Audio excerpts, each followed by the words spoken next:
আমি এখানে নিয়ে নিলাম 1 কাপ দুধ, তারপর ইস্ট নিয়ে নিলাম তেল, চিনি, লবণ আর একটা ডিম। আর এইগুলোর মধ্যে ব্যবহার করব 2 কাপ পরিমাণ ময়দা। এখন বলে নিচ্ছি আমি কি বানাবো।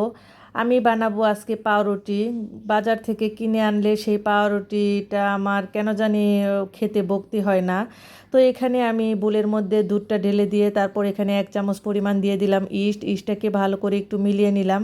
অবশ্যই এখানে কুসুম গরম দুধটা ব্যবহার করবেন। তারপর ডিমের সাদা অংশটা দিয়ে দিলাম। সাদা অংশটা দিয়ে এটাকে আবারও একটু মিশিয়ে নিব চিনিটা দিয়ে। তারপর এখানে এই তো ময়দাটা একে একে করে দিয়ে দিব। এই ময়দাটাকে একদম একটু নরম করে করতে হবে, তা না হলে হবে না, রুটির কাইয়ের মতো করলে হবে না।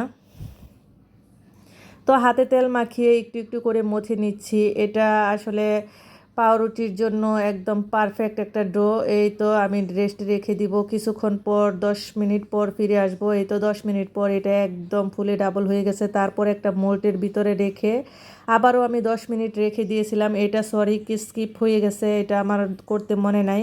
তারপর একটা হাঁড়ির মধ্যে আমি বসিয়ে দিব।